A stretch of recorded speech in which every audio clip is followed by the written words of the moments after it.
Bonjour à tous, c'est Trading avec vous. Donc je vais revenir sur l'Ethereum, analyse de l'Ethereum. Donc là sur l'Ethereum, j'ai les prix en monthly, donc une bougie correspond à un mois. Donc on a fait une hausse ici, un retracement, une zone d'équilibre latérale ici, avec une bonne zone d'accumulation, une grosse accélération haussière qui s'est fait en 2 temps, avec un ATH à ce niveau-là. Donc un ATH dans cette zone-là. Donc on constate bien sûr quand un cours monte un peu trop vite, bah forcément doit redescendre. Quand on a une explosion haussière un peu trop verticale, ça crée des déséquilibres dans le cours de l'actif. Donc forcément celui-ci doit retracer. Donc on a un pic à 4900, 4944, 4944, oui c'est ça. 4944 en dollars bien sûr par un USDT. Donc là on a une grosse correction derrière. Donc on constate bien ici, on a une correction en A, B et C avec un plus bas ici à 800 dollars si je me trompe pas, 884 dollars, donc 884 dollars. Donc là on constate ici qu'on a essayé bien sûr de relancer ici l'achat de cet actif sur une zone intéressante des 800 et 1000 dollars. Nous avons une hausse ici très importante d'un pourcentage important, mais qui n'a pas dépassé un pourcentage de 180%, mais qui n'a pas dépassé cette bougie monthly. Donc ce qui était important, elle a dépassé un tout petit peu ici, mais elle n'a pas clôturé au-dessus. Vu qu'elle n'a pas clôturé au-dessus, donc il manquait un peu de force, donc on a doit aller chercher un peu de force pour repartir aller chercher cette zone-là. Donc je vais vous expliquer rapidement. Donc cette zone-là où on a ici, on constate ici, cette zone ici, entre les 2400 dollars et les 3483. Donc on va prendre là, on voit ici bien qu'on a ici sur cette bougie monthly un déséquilibre de marché flagrant. Donc 2700 dollars, Ethereum doit aller visiter cette zone. Pourquoi on doit visiter cette zone-là? Donc techniquement, je vais vous expliquer rapidement. C'est qu'ici, on a une chute du prix. Donc là, on a des gros porteurs qui ont vendu. Donc on a ici vendu. On voit bien deux grosses bougies monthly, ok, qui avalent tout ça, ok, qui avalent toute cette zone. Donc ça, c'est une poussée baissière. Donc on a ici un changement de caractère de l'actif. Il était haussier et il est revenu ici baissier, car on a encaissé des profits. Donc ensuite, on a incité bien sûr le prix à remonter. Donc ça, c'est de la liquidité d'incitation. Donc on incite le prix à remonter pour inciter des achats, car pour vendre, il faut des acheteurs. N'oubliez pas ça, la loi de l'offre et la demande. Pour qu'il y ait une vente d'actifs, donc là, il y avait ici beaucoup d'acheteurs, on a pu vendre facilement. Ici, donc à partir de ce niveau-là, c'est pas très intéressant de revendre, donc on pousse le prix vers le haut pour revendre derrière. D'accord? On incite les gens à acheter, car le prix, bien sûr, est intéressant. Donc ici, quand on revient ici, le prix ici était à 2200 dollars. Donc très intéressant au niveau du public de piéger les gens et d'acheter ici, de les inciter à acheter sur deux bougies monthly. Ensuite, ici, on continue à mettre ici une cartouche pour faire baisser bien sûr le prix, pour aller chercher un beau prix beaucoup plus bas et pousser ici sur un prix intéressant si on a bien sûr shorté l'Ethereum à ce niveau-là. Donc ici, on a créé bien sûr donc un déséquilibre de marché. Donc personnellement, je verrais bien l'ETH revenir baisser dans cette zone, minimum à 2700 dollars, 2800 dollars. Donc aller titiller bien sûr cette zone-là au moins une fois. D'accord? Parce que ici, quand on incite à acheter, forcément, on a des ordres perdants. Donc tout ça, c'est des ordres perdants. D'accord? Donc on doit clôturer, ça c'est du trading pur, on doit clôturer des ordres perdants pour une continuité baissière. Donc continuité baissière, je vais vous expliquer rapidement. Donc là, on a une descente ici en 3 temps. Donc on aurait une grande A suivie d'une B où on reviendrait ici dans la zone ici. Donc peu importe, la zone est large, entre 3588 et 2700, pour ensuite aller beaucoup plus bas que ces 884 dollars. Bien sûr, il peut travailler en ce moment, aller les chercher ici pour repartir ici vers le haut. Ok, donc voilà. Donc l'Ethereum risque d'aller fortement ici vers le bas. Ça, c'est mon point de vue à moi. Après, chacun a son point de vue. Qu'est-ce qu'on remarque ici? Le déséquilibre le plus proche, ben, c'était ici. Vous remarquez bien là, on a un déséquilibre ici. Donc là, après cette poussée exponentielle ici, nous avons ici du déséquilibre de marché. D'accord? Sur les, si on prend ici la bougie ici, 775 et ça peut aller jusqu'à 400. Donc là, je vais prendre le graphique en logarithmique pour vous montrer en logarithmique. Donc là, on a une hausse, un retracement. Donc si j'utilise ici des vagues d'Elliott, et ben là, par exemple, j'aurai une vague 1, là une vague 2, là une vague 3, là une vague 4 et là une vague 5. D'accord? On prend ça grosso modo, on reste scolaire. On voit ici qu'on a 5 vagues, d'accord, qui provoquent cette hausse.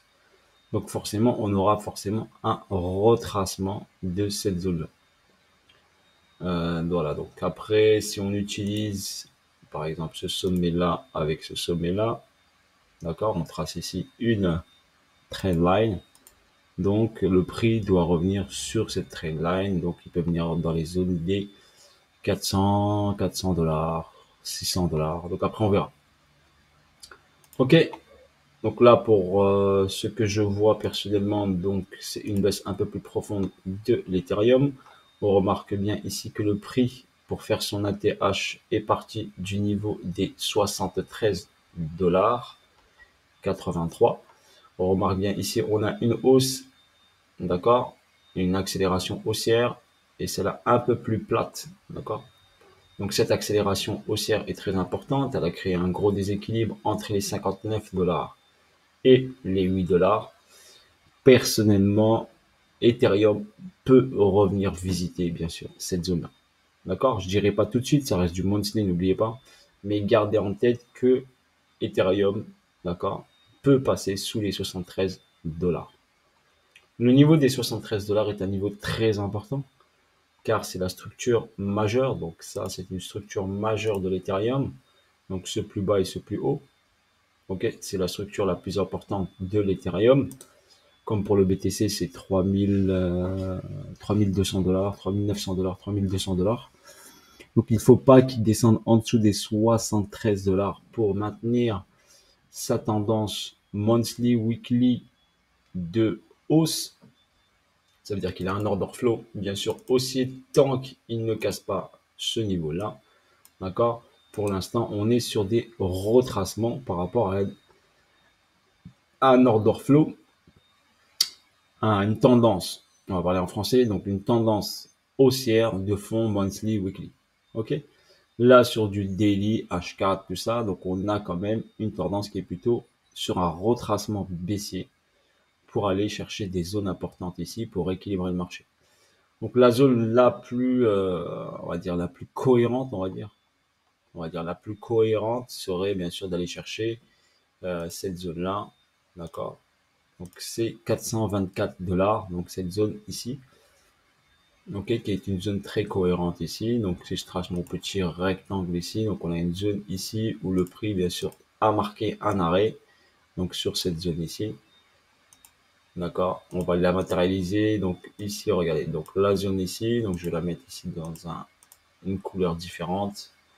Donc 489 $ et 306 $. Donc cette zone a quand même donc une logique que le prix puisse revenir dessus. Bien sûr, il peut aller encore plus bas, hein. Mais déjà, il y a quand même une logique qui vienne titiller déjà cette zone-là. Ok, donc très facilement. Donc si vous voyez que l'Ethereum risque de descendre, il ne faut pas paniquer. C'est tout à fait normal. Cela ne veut pas dire qu'il ne va pas faire un ATH, mais pas pour tout de suite. Car pour l'instant, il est sur une tendance baissière ici. D'accord? Je vous ai dit, il doit revenir dans ces 2007 3588, dans cette zone ici. Donc c'est une zone un peu large. Mais n'oubliez pas que la tendance pour l'instant est baissière et il faut qu'il aille valider un niveau important pour reprendre de la force, pour repartir vers le haut. En plus, n'oubliez pas que l'Ethereum au niveau fondamental, au niveau de la supply, donc c'est une supply infinie, donc il n'y a pas de token déterminé, pas comme le Bitcoin où on a 21 millions de Bitcoin et on peut pas faire plus de 21 Bitcoin, 21 millions, tandis qu'Ethereum, et ben, la supply est infini, donc on peut injecter, si on veut, autant d'Ethereum qu'on veut. C'est ça qui me dérange sur cet actif. Ok, voilà pour vous. Donc on est passé du Proof of Work au Proof of Stake. On sait que quand on passe sur du Proof of Stake et on stake, donc ça diminue les échanges sur l'Ethereum. Donc on a constaté bien sûr que le gaz, quand vous faites des swaps, par exemple en utilisant votre MetaMask et tout ça, que le gaz a diminué. Avant, il était très très très haut, entre 50 $ et 150 $. Là, on peut faire des frais, on a des frais de gaz qui tournent de 50 centimes à 10 $ maximum. Donc, on constate également que chaque actif, un actif, quand il est stacké, et il y a moins d'échanges dessus à cause de la conjoncture actuelle, donc forcément, il y a moins de volume d'échanges dessus, donc forcément moins de transactions, donc l'actif aura plus tendance, bien sûr, à aller vers le bas que à aller vers le haut. Vu la conjoncture, vu le manque de confiance en ce moment sur les marchés financiers, d'accord, on est tous, on est tous en bear market, on pense tous que c'est un bear market, mais pour moi, c'est pas un bear market, c'est plutôt un retracement. On est monté beaucoup trop vite en 2020. À partir de 2020, on a poussé les marchés beaucoup, beaucoup trop vite. Donc forcément, même sur les indices américains, Nasdaq, Dow Jones, ça a poussé très vite. Mais faut pas. Donc sur les indices, nous allons avoir un gros retracement, d'accord, pas tout de suite, mais il va se présenter à nous. Et ce gros retracement sur les indices, d'accord, ils peuvent faire un ATH et après faire un gros retracement derrière, car 2020, regardez bien, mars 2020, la hausse était vraiment trop importante, 80 $, et on est passé derrière sur les 4900 $. Donc sainement, un actif qui doit monter sainement doit monter moins vite que ça. Je sais que c'est de la crypto, mais il faut quand même, là vous avez 5746% de hausse. Donc derrière, vous devez quand même avoir un retracement important par rapport à une hausse aussi importante. Si on regarde ici, sur cette partie-là, ici, si on constate ici, on prend ici ce plus bas ici, on regarde ici qu'on a quoi, une vague 1, suivie d'une vague 2, d'accord, suivie d'une vague ici 3, très impulsive, donc très importante, d'accord, une vague 3 ici très importante avec un retracement 4 et une vague 5 qui était moins importante. La vague 3 a été bien sûr monstrueuse. Ok, donc si vous voyez l'Ethereum descendre, c'est tout à fait normal par rapport à une hausse exponentielle trop importante. Là, je suis en monthly, donc les bougies, regardez, sont propres. D'accord, on a des zones propres, donc des zones où on doit aller travailler. Bien sûr, ça va mettre un peu de temps. Si on passe en weekly, donc on constate quoi? On constate ici qu'on avait ici une distribution ici qui s'est mise en place. Donc on regarde bien ici, une distribution, un BC, un UT, un test UT, et ensuite on est descendu. D'accord? Donc c'est une distribution week-off. Donc on a distribué par rapport à une hausse exponentielle. Donc ce target, bien sûr, de distribution, le premier target était sous ce niveau-là. D'accord? Donc sous ce niveau-là, donc sous les 1651, on est venu chercher en dessous. Donc là, on est venu chercher en dessous ici. On est revenu ici dans la zone parce que ici, on a toujours une réaction par rapport à une distribution qui s'appelle le LPSY. Donc on est venu ici revenir dans cette zone-là et on est toujours sur le LPSY. Mais dites-vous que quand on a une distribution, on doit avoir un deuxième plus bas ici, plus bas que celui-ci. Donc, est-ce qu'il va le faire tout de suite ou plus tard? Il peut le faire plus tard, il peut aller chercher cette zone-là. Donc, est-ce qu'il validerait le vrai LPSY? Et ensuite, on ira chercher beaucoup plus bas vers des zones intéressantes ici. Voilà, sur ce, bis à tous, bonne journée à tous. Si Trading était avec vous et à bientôt pour de nouvelles aventures. Salut à tous, ciao ciao.